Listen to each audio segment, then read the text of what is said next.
Charles Augustus Lindbergh Jr., Charlie, was born on June 22, 1930, to famed aviator Charles Lindbergh and his wife Anne Morrow Lindbergh.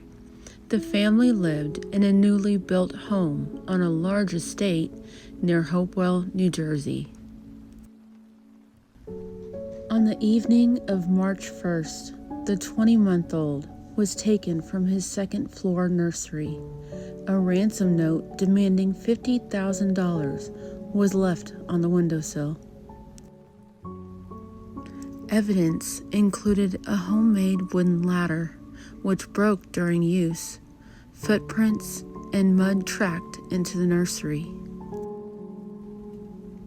Intermediary John F. Condon, Jaffe, helped deliver the ransom.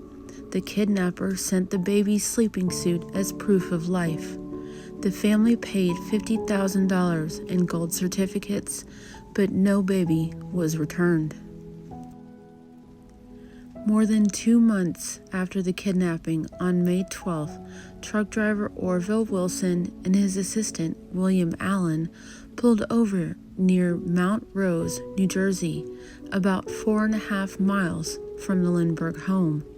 While Allen stepped into a wooded grove, he made the horrifying discovery: the badly decomposed body of a toddler partially buried in a shallow grave just off the road. The remains were in advanced decomposition after roughly 10 weeks exposed to the elements.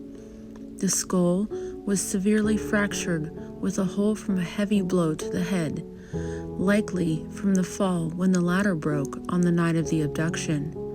Animals had scavenged parts of the body. Identification was confirmed by the nurse through distinctive features like the overlapping toes on the right foot and clothing she had sewn. The heartbreaking news devastated the family and the nation, turning the kidnapping into a confirmed murder. The body was cremated shortly afterward at Charles Lindbergh's insistence. Bruno Richard Hauptmann was arrested in 1934 after ransom money was traced to him. Evidence included hidden gold certificates, wood from the ladder matching his attic, and other links. The house where Hauptmann lived in the East Bronx, New York. And this is Bernard Richard Hauptmann, 35, whose arrest as Lindbergh ransom collector in the kidnapping has aroused America. Make an example of the kidnappers and let the punishment fit the crime. In this garage across the street from the Hauptmann home, $13,750 of the ransom money shown here was found. 2 cans were stuffed with the gold certificates, and it was the passing of a gold certificate to Walter Lyle, a gas station attendant, that led to Hauptmann's arrest. Suspicious of gold notes, now withdrawn from circulation, the attendant wrote the license number of the car on the face of the bill. Following the trail, the police found the car. This Dodge sedan, stolen at Hopewell the day before the kidnapping, and the license was issued to Hauptmann. When Dr. John F. Condon, Jaffe, tossed the $50,000 over this wall in St. Raymond Cemetery, it was to a man with a German accent. Hauptmann's home is just a few miles away, and Hauptmann is German, an alien who unlawfully entered this country 11 years ago. Hauptmann's arrest emphasizes the need of promptly deporting all aliens who illegally enter this country and break our laws. The kidnapping of little Charles A. Lindbergh, Jr. was a tragedy not only to Colonel and Mrs. Lindbergh, but to the nation. His abduction from his Hopewell home was a challenge to America. This ladder, the only clue to the kidnapping, was homemade. And much is made of the fact that Hauptmann is a carpenter and could easily have built one similar to this. Despite the greatest manhunt in history, the baby's murder was not discovered until his little body was found here in the woods near his home 2 months later. Hauptmann is the first arrested who actually possessed ransom money. His apprehension is a tribute to the splendid work of the federal agents, state and city police, led by J. Edgar Hoover of the Department of Justice. On left, Colonel Schwarzkopf of the New Jersey State Police. On right, and New York Police Commissioner O'Ryan. We have in custody the man who received the ransom money. His name is Bernard Richard Hauptmann, 1279 East 222nd Street in the borough of the Bronx in the city of New York.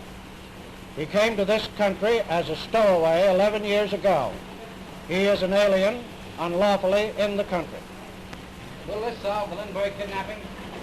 In the opinion of all three of us, yes. Let the developments in the Lindbergh baby case start a new drive to wipe out the stain, not only of that wanton kidnapping and murder, but of all kidnapping and crime.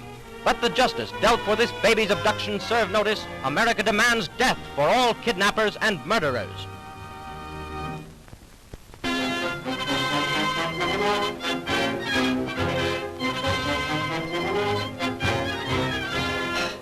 Anna, the wife of Bruno Richard Hauptmann, tells you what she knows about the Lindbergh ransom.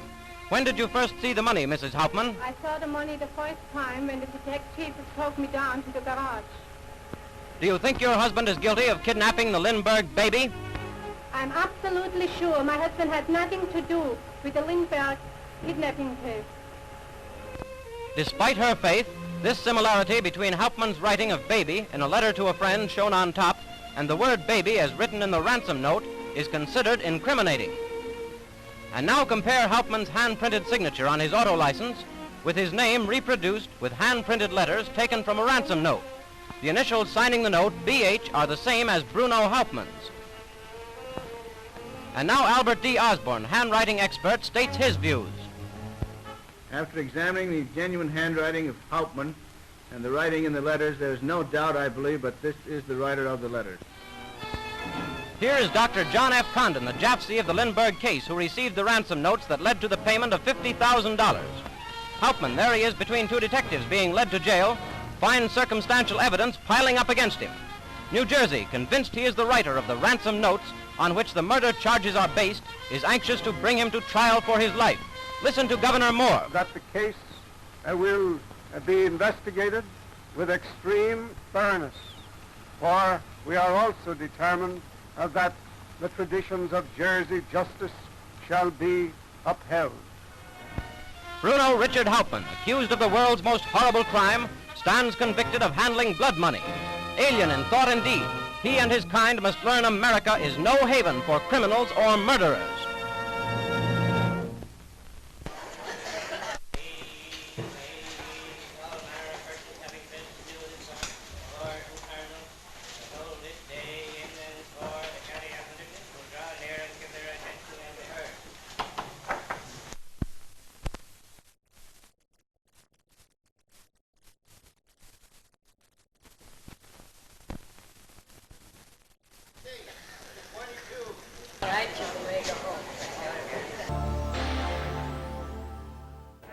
February 1935. Enterprising but tasteless hawkers were selling toy replicas of the ladder supposedly used by Bruno Hauptmann to kidnap and then kill the Lindbergh baby. Despite some sentiment in his favor, the evidence against Hauptmann mounted steadily.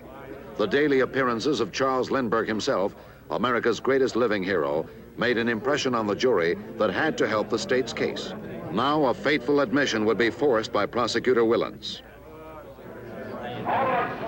When you were arrested with this Lindbergh ransom money and you had a $20 bill. Lindbergh ransom money, did they ask you where you got it? Did they ask you? You did. Did you lie to them or did you tell them the truth? Did you lie to them or did you tell them the truth? I said nothing to him. You lied, didn't you? I did, yes. At the end of the 6 weeks trial, the jury found Bruno Hauptmann guilty, and he died in the electric chair for what came to be called the crime of the century. The Lindbergh baby kidnapping remains one of the most infamous and heartbreaking crimes in American history, often called the crime of the century.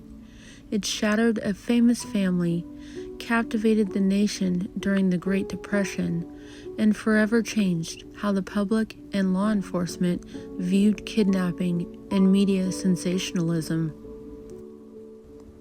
The tragic death of young Charlie, the intense manhunt, the media circus trial, and the execution of Bruno Richard Hauptmann left a lasting impact. While Hauptmann was convicted and executed, debates about the completeness of the evidence, possible accomplices, or investigative flaws continue to this day.